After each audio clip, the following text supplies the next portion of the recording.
नमस्कार छात्रों, आज के इस वीडियो में मैं एमए फाइनल इतिहास विषय के छात्रों से मुखातिब होना चाहता हूं।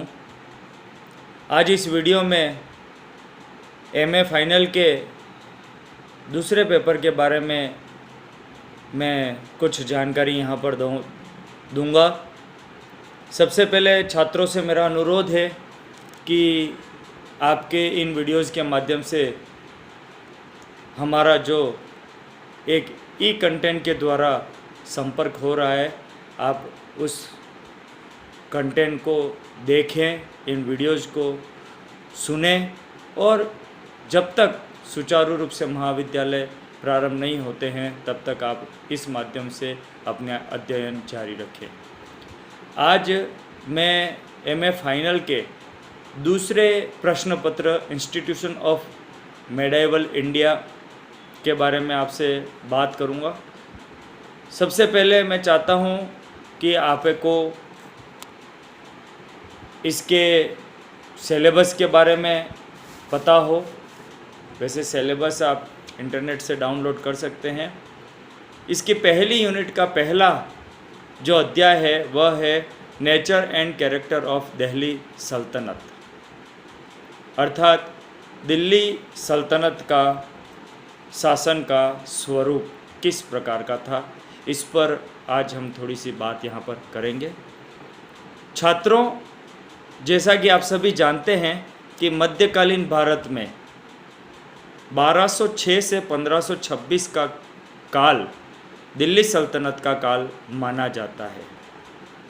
दिल्ली सल्तनत की स्थापना 1206 ईस्वी में मोहम्मद गोरी के गुलाम कुतुबुद्दीन ऐबक के द्वारा की गई थी।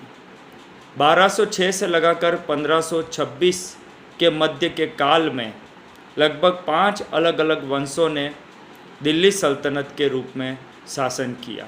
ये 5 अलग अलग वंश इतिहास में अलग अलग नामों से प्रचलित है।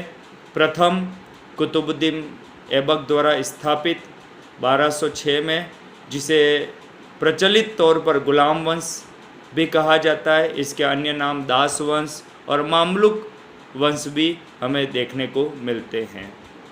1290 तक इस वंश ने शासन किया।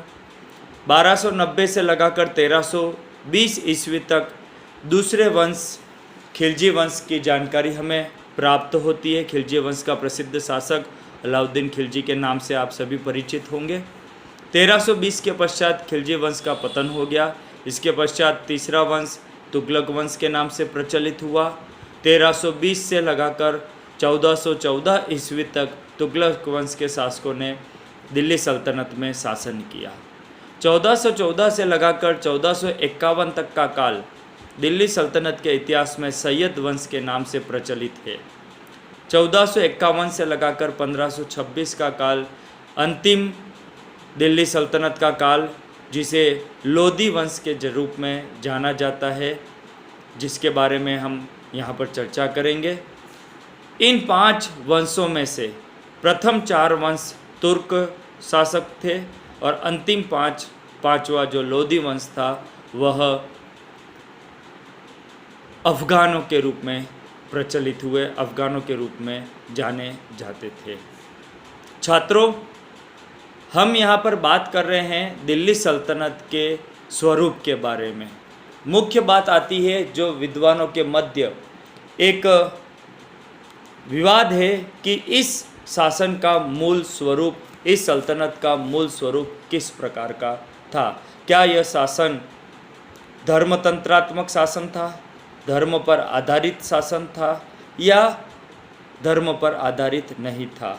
अधिकांश विद्वानों ने जो अपनी राय रखी है उस आधार पर उनका यह मानना है कि दिल्ली सल्तनत का जो स्वरूप था, जो इसका नेचर था, वह धर्मतंत्रात्मक शासन के रूप में था। यद्यपि कुछ इतिहासकार इसके विरोध में भी अपना पक्ष रखते हैं, लेकिन अधिकांश इतिहासकारों का मानना था कि इस शासन का मुख्य आधार शक्ति और धर्म, ये 2 चीज़ें महत्वपूर्ण रूप से हमारे सामने आती है। जब भारत पर मुस्लिम आक्रमण हुए उससे पूर्व भारत में मुख्य रूप से राजपूतों का शासन था, हिंदू शासकों का शासन था और उनके हाथों से सत्ता का हस्तांतरण मुस्लिम शासकों के हाथों में हुआ और मुस्लिम शासकों ने अधिकांशतः इस शासन को धर्म पर आधारित ही रखा।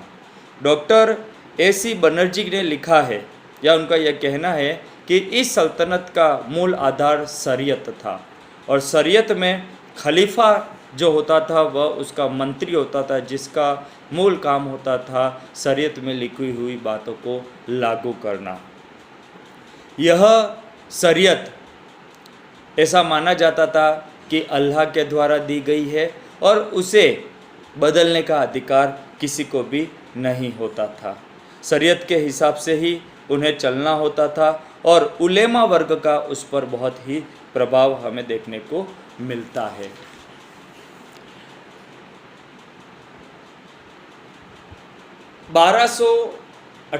ईस्वी में चंगेज खां के पोते हलाकू ने अंतिम खलीफा की हत्या कर दी थी। उस समय तक खलीफा की राजनीतिक स्थिति का पतन हो चुका था।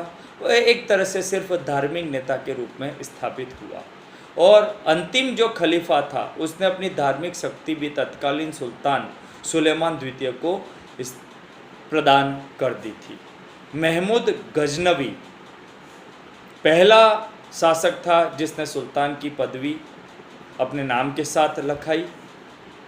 1229 ईस्वी में भारत के दिल्ली सल्तनत के सुल्तान इल्तुतमिश ने खलीफा से अपना मान्यता प्राप्त पत्र प्राप्त किया था। इल्तुतमिश के पश्चात खलीफा की मृत्यु के होने के बावजूद भी अगले 4 दशकों तक उसके नाम का प्रयोग दिल्ली के सुल्तानों ने अपने साथ किया। अपने सिक्कों पर खलीफा के नाम का उल्लेख किया जाता रहा। अलाउद्दीन खिलजी जो अपने आप को यामीन उल खिलाफत अर्थात खलीफा का दाहिना हाथ और नासिर अमीर उल मोमिनीन अर्थात खलीफा का सहायक स्वयं को उसने घोषित किया। इससे यह साबित होता है कि उस समय भी शासन में खलीफा को मुख्य रूप से यहाँ पर माना जाता था। दिल्ली सल्तनत की नींव मुख्य रूप से सैनिक शक्ति पर आधारित थी। जिस सुल्तान में सैनिक शक्ति अधिक होती थी वो जो अपनी सेना का प्रिय सेनानायक होता था वही ठीक से शासन कर पाता था। उलेमाओं ने भी इस शासन में बहुत हस्तक्षेप किया। उनके कहे अनुसार शासक को चलना पड़ता था और जो शासक शक्तिशाली होता था वह उलेमा की बात को स्वीकार करता या नहीं करता यह उसके ऊपर निर्भर करता था। लेकिन जो शासक शक्तिहीन होता था वहाँ पर उलेमाओं का प्रभाव ज़्यादा रहता था और उलेमा शरीयत के हिसाब से उसे शासन चलाने पर मजबूर करते थे। उसका शासन सहानुभूति पर आधारित होता था, लेकिन जब तक सैनिक बल उसके हाथ में रहता था तब तक वह शासक के रूप में स्थापित होता था, नहीं तो उसे उस पद से हटा दिया जाता था। तो इस प्रकार अगर हम दिल्ली सल्तनत के नेचर की या दिल्ली सल्तनत के स्वरूप की बात करें तो अधिकांशतः हमें यह देखने को मिलता है कि दिल्ली सल्तनत का मूल स्वरूप जो था वह धर्म पर आधारित था, शरीयत पर आधारित था।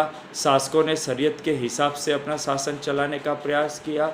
उलेमा वर्ग ने इस पर अपना प्रभाव स्थापित करने की कोशिश की और खलीफा का, भले ही खलीफा में कोई राजनीतिक शक्ति नहीं थी लेकिन अभी भी यह मान्यता थी शासक को खलीफा का सहयोग प्राप्त है।